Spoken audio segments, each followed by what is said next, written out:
Assalamualaikum warahmatullahi wabarakatuh.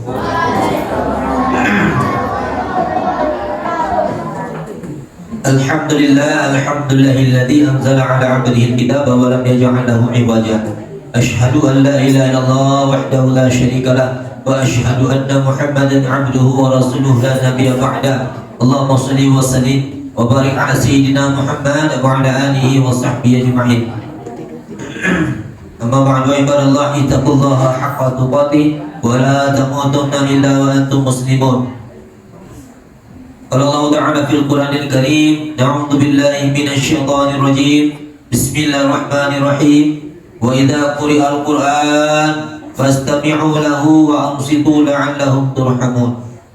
Sadaqallahul azim wa sadaqallahul karim. Yang sama-sama kita hormati Ustaz dan Ustazah, seluruh wali santri yang hadir, tokoh-tokoh masyarakat, abang-abang kami, ibu-ibu, dan teristimewa kepada para hafiz dan hafizah yang hadir pada kesempatan pagi hari ini.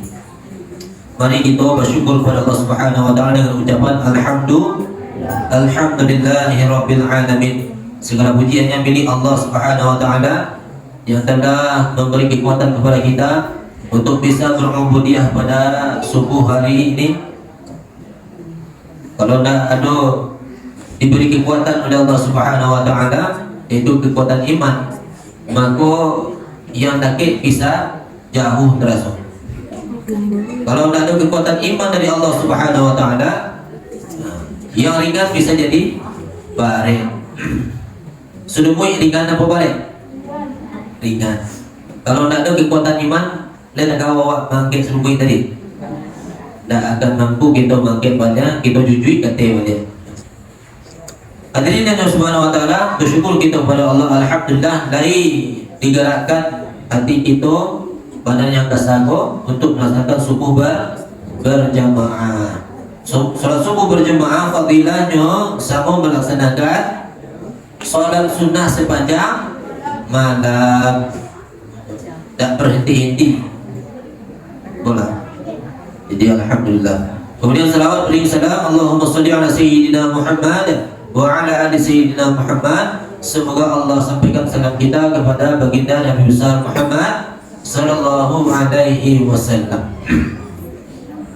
Hadirin yang dirahmati Subhanahu wa taala, Allah Subhanahu wa taala berfirman, a'udzu billahi minasy syaithanir rajim. Bismillahirrahmanirrahim. Ya ayyuhalladzina amanu qu anfusakum wa ahlikum nara. Wahai orang-orang yang beriman, selamatkan dirimu dan keluargamu dari api neraka. Cara menyelamatkan diri kita dan keluarga kita dari api neraka, laksanakan sholat. Masih ada yang tinggal sholat? Masih. Ya, kalau kita duduk dalam masjid seperti itu, kita niat untuk besok tidak boleh tinggal sholat, karena jangankan tinggal, lalai saja kita diancam oleh Allah Subhanahu wa taala masuk neraka. Terdapat dalam surat apa? Al-Ma'un. Apa dia ayatnya? A'udzubillah. Baca.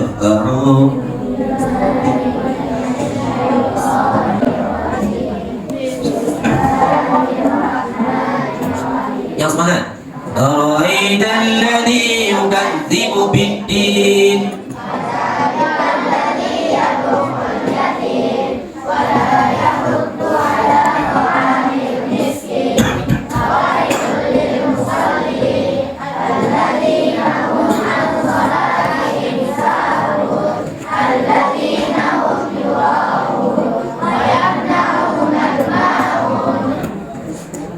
Allah Subhanahu wa taala berfirman, apa kata Allah? A'udzu billahi minasyaitonir rajim. Bismillahirrahmanirrahim. Ara'aital ladzi yukadzibu bid-din. Tahukah kamu orang yang mendustakan agama? Maka sebenarnya ini melaksanakan agama tapi pandu to. Nyo layak do solat tapi solatnya bohong. Nyo layak baca Al-Quran tapi bacaan Al-Qurannya bohong, artinya tidak diterima oleh Allah Subhanahu Wa Taala. Siapa tuh orang-orangnya? Oh, lanjutan aja tadi. Arai dan tadi juga tipu bidin. Apa lanjutannya? Badalika alladhi yadu'ul yatim, yadu'ul yatim, menghati anak yatim.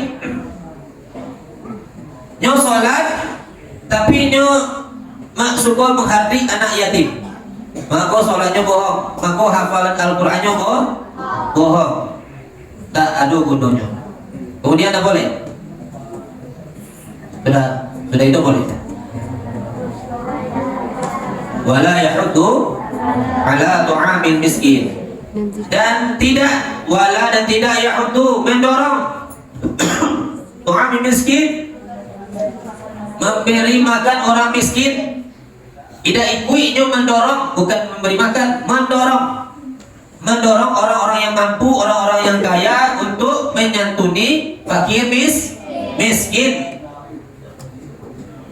Jadi itu kan awak sadonya, apakah orang yang berada ataupun yang tak berada, itu kalau seandainya tidak satu kita mendorong orang-orang kaya atau orang-orang yang dilebihkan hartanya oleh Allah Subhanahu Wa Taala, tidak mau tahu dengan masyarakat terusan kita yang fakir miskin, maka bohong itu ada yang namanya hafalan kita bohong solat awak. Jika ada tetangga kita yang miskin, nah, kita bantu bantu apa yang bisa kita bantu. Dibantu dusana kita yang membutuhkan bantuan. Kemudian yang berikutnya, fawailul lil musallin, neraka wail bagi orang yang sholat. Ancaman neraka wail bagi orang yang sholat. Jadi tadi jangankan tinggal sholat saja kita masuk neraka. Nama sholat masuk neraka. Sholat tapi masuk neraka. Yo, sholat yang mana? Alladzina hum an sholatihim sahun, yaitu orang yang lalai dalam sholatnya. Contoh sholat subuh selain hari Minggu yang mana lalai kita. Sholat zuhur jam 2:30, sholat asar jam 5, sholat maghrib lain capek, sholat isya datang tak satu, katakan dosa. Maka orang seperti itu diancam oleh Allah Subhanahu Wa Taala, fawailul lil musallin. Maka jangan sampai tinggalkan sholat. Bapak Ibu hadirin yang dirahmati Subhanahu Wa Taala, mari kita dorong anak-anak kita untuk melaksanakan sholat. Kalau ingin anak kita baik, kata Allah, didikan sholat. Tapi sholat, didikan sholat. Inna sholat tanha 'anil fahsya'i wal munkar. Sesungguhnya sholat tadi dapat mencegah diri anak dari perbuatan keji dan munkar. Artinya seluruh hal-hal yang buruk ada pada diri anak, insya Allah dibersihkan oleh sholat. Sifat-sifat yang buruk, sifat-sifat keji dan munkar akan dibersihkan oleh sholat. Insya Allah akhlak anak kita akan menjadi baik atau memiliki akhlakul karimah. Kemudian orang yang mendirikan sholat, inna sholata tanha 'anil fahsya'i wal munkar. Kalau seandainya ada datang perbuatan keji atau munkar dari luar, perbuatan keji dan munkar kini banyak Bapak Ibu yang akan merongrong anak-anak kita. Sebagaimana yang terdapat dari HP, banyak itu perbuatan keji dan munkar itu yang bisa dicontoh oleh anak kita. Masalah LGBT merabak, masalah narkoba merabak, merajalela. Maka kalau seandainya kita dorong anak kita untuk mendirikan sholat 5 waktu sehari semalam, maka sholat tadi menjadi filter bagi anak.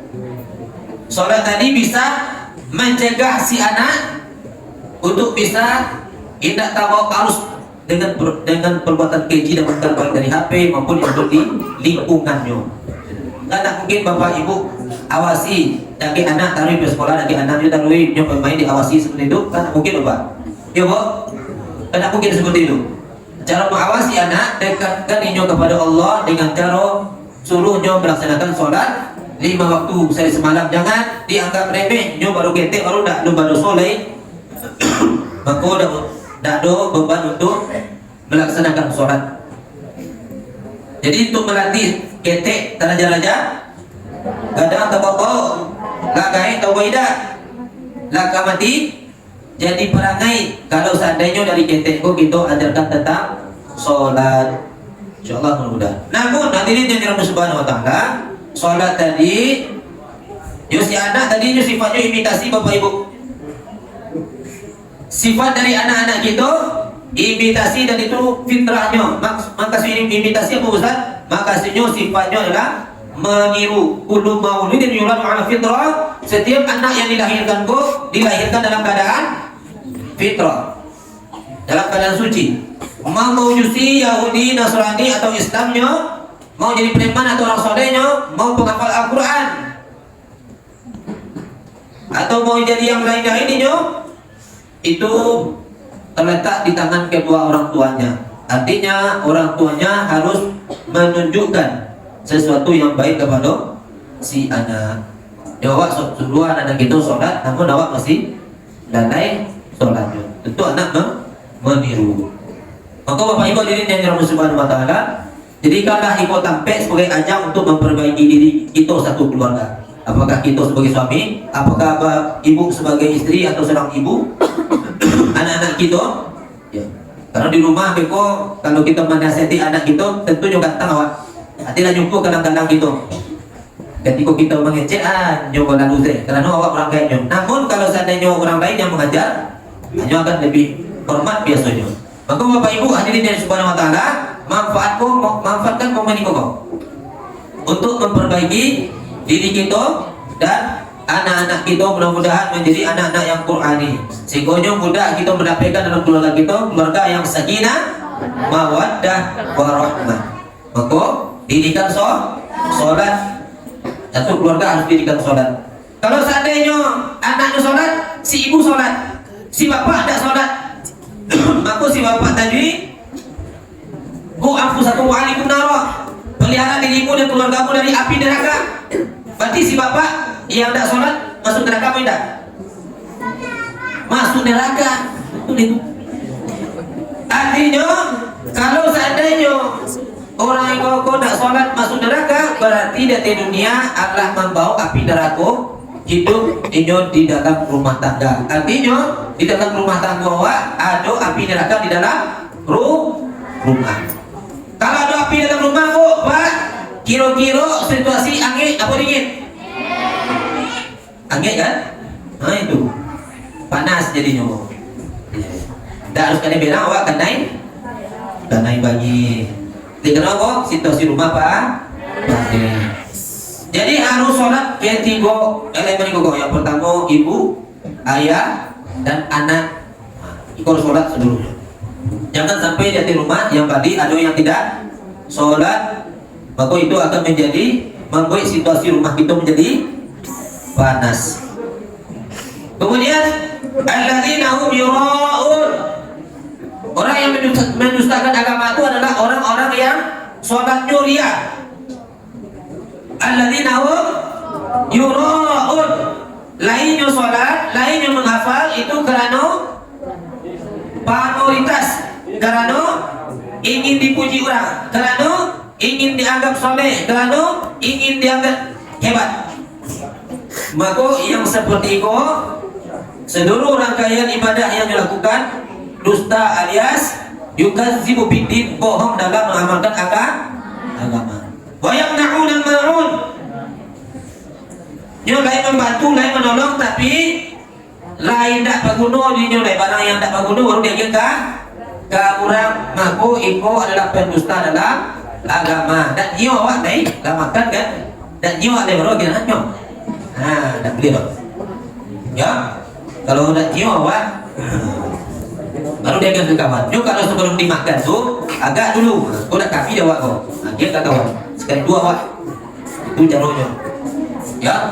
Jadi makan dulu, lah dimakan tak bi baru dia yang kawan. Itu wayam na'ud dan ma'ud, tak berguna oleh baru kita Atau ibu-ibu memasak, daripada tercampak, biar aja itu juga tetangga. Seperti koko, termasuk ayam daun dan bawang. Sebaiknya ketika pas masak baru diberikan kepada dosa itu tetangga. Bapak Ibu hadirin yang dirahmati Subhanahu wa taala. Itulah pendusta dalam agama. Dan aku jadi orang penutup agama, dan maka dirikanlah sholat dimanapun kita berada. Ya, boleh. Kamu muslimin yang dirahmati Subhanahu wa taala, masuk kita adab. Ya, terakhir. Adab daripada menghadapi atau membaca Al-Qur'an. Pertama apa ada Al-Qur'an? Yang pertama bersiwak, kedua bersuci alias berwudu, kemudian menutup aurat, kemudian menghadap kiblat, kemudian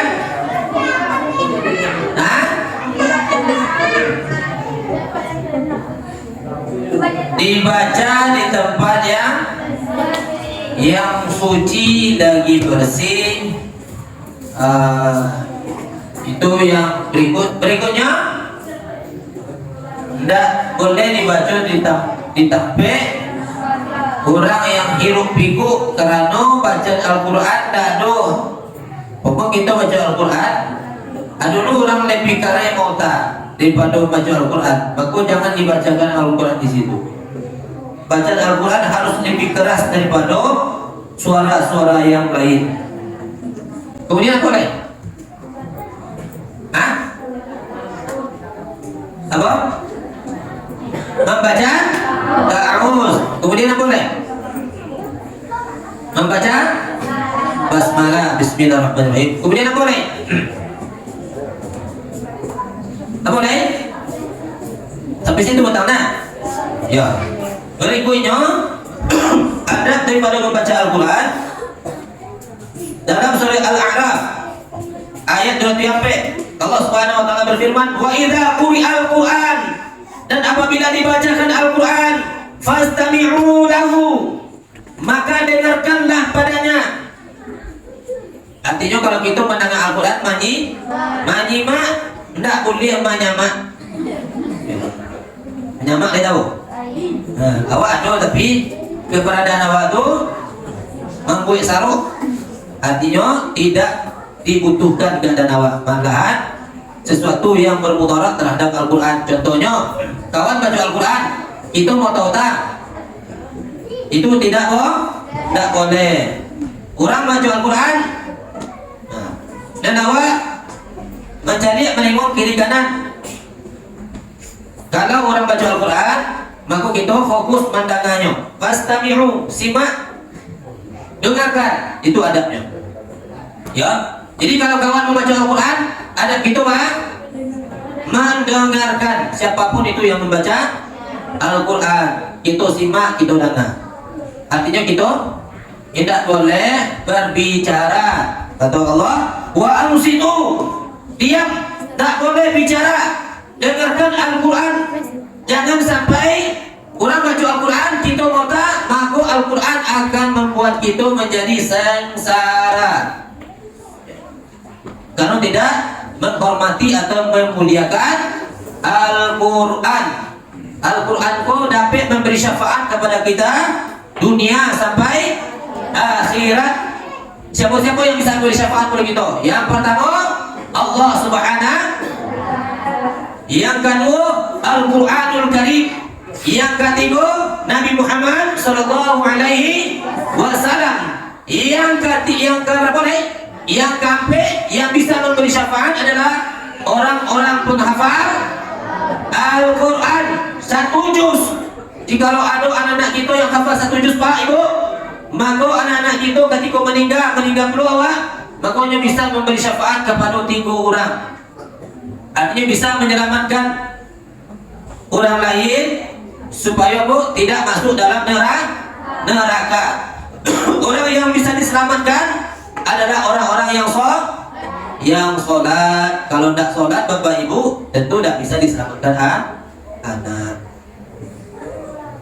Kita sholat tapi lalai masuk neraka, maka si anak bisa mengeluarkan kita dari neraka, dibawanya ke dalam surga. Tapi kalau tidak sholat tidak bisa. Cuma Nabi yang bisa menolong orang yang tak sholat. Orang yang ucap la ilaha illallah satu kali dalam seumur hidupnya pasti masuk neraka. Itu berkat syafaat dari Nabi Muhammad sallallahu alaihi wasallam.